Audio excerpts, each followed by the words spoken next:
देववन का जंगल बहुत बड़ा और हरा भरा था। वहां हर जानवर अपने काम में खुश रहता था। उसी जंगल में एक चालाक लोमड़ रहता था जिसका नाम था झपटू। लोमड़ झपटू इतना होशियार था कि हर किसी को अपनी मीठी बातों में फंसा लेता था। लेकिन उसकी एक बहुत बुरी आदत थी। वह हमेशा बिना मेहनत किए दूसरों का सामान हड़पना चाहता था। एक दिन लोमड़ झपटू जंगल में घूम रहा था। तभी उसने देखा कि नदी के किनारे कई जानवर मिलकर मीठे आम इकट्ठा कर रहे हैं। बंदर पेड़ों से आम तोड़ रहे थे, खरगोश उन्हें टोकरियों में भर रहे थे और हिरण उन्हें सुरक्षित जगह पर रख रहे थे। लोमड़ झपटू ने दूर से देखा और उसके मुंह में पानी आ गया। वाह, इतने सारे मीठे आम! अगर ये सब मुझे मिल जाएं, तो कई दिनों तक मेहनत नहीं करनी पड़ेगी। तभी वहां बूढ़ा हाथी गजराज आया। उसने सबको समझाया, सुनो जानवरों, ये आम पूरे जंगल के लिए है। इन्हें संभाल कर रखना, बरसात आने वाली है। सबने सिर हिलाया, लेकिन लोमड़ झपटू के मन में कुछ और ही चल रहा था। रात होते ही लोमड़ झपटू धीरे धीरे आमों वाले गोदाम के पास पहुंचा। उसने चारों तरफ देखा और मुस्कुराने लगा। अगर मैं सब आम चुरा लूं और बाकी जानवरों पर इल्जाम लगा दूं, तो मजा आ जाएगा। उसने एक चाल चली। उसने गोदाम के पीछे की मिट्टी खोदनी शुरू की। वहां उसने एक छोटा सुरंग जैसा रास्ता बना दिया ताकि रात में आसानी से आम बाहर निकाल सके। अगली सुबह जंगल में हंगामा मच गया। अरे, कई टोकरियां खाली हैं। इतने सारे आम कहां गए? किसने चोरी की? सब जानवर परेशान थे। लोमड़ झपटू भी वहां पहुंचा और नकली दुख दिखाने लगा। हाय हाय, कितना बुरा हुआ। मुझे तो लगता है कि यह काम बंदरों का है। वे ही पेड़ों पर चढ़ सकते हैं। बंदर गुस्से में आ गए। हमने मेहनत की है, हम चोरी क्यों करेंगे?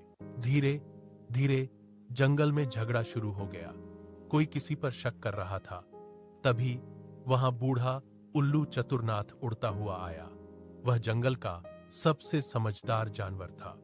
उसने सबकी बातें सुनी और शांत आवाज में बोला, झगड़ा करने से सच नहीं मिलेगा। पहले सोचो, चोरी किसने की और कैसे की। लेकिन लोमड़ झपटू बार बार बंदरों पर इल्जाम लगाता रहा। उल्लू चतुरनाथ ने कुछ नहीं कहा।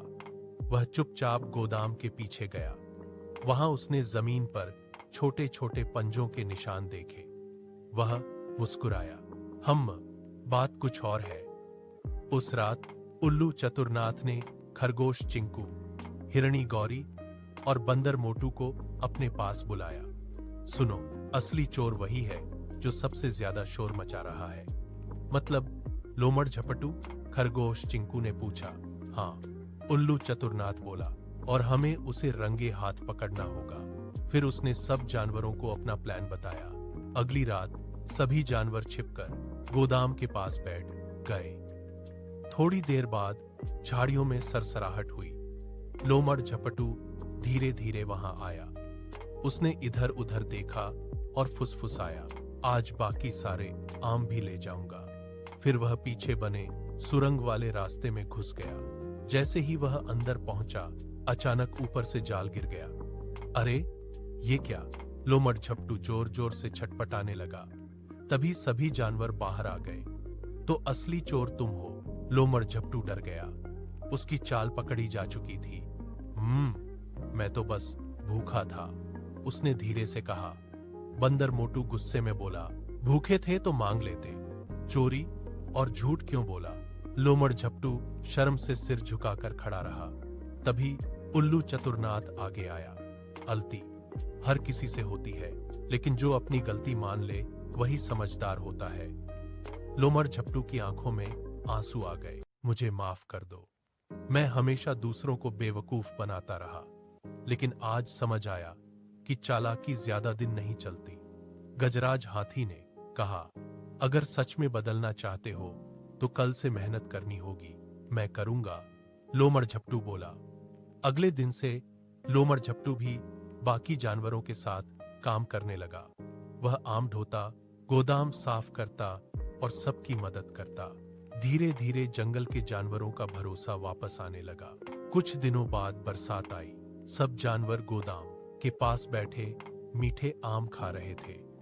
इस बार लोमड़ झपटू भी उनके साथ था। खरगोश चिंकू हंसकर बोला, अब तो लोमड़ झपटू चोरी नहीं करेगा ना?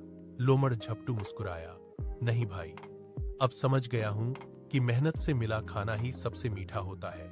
सब जोर से हंस पड़े और उस दिन देववन के जंगल में सिर्फ आम ही नहीं बंटे, बल्कि भरोसा और दोस्ती भी फिर से लौट आई।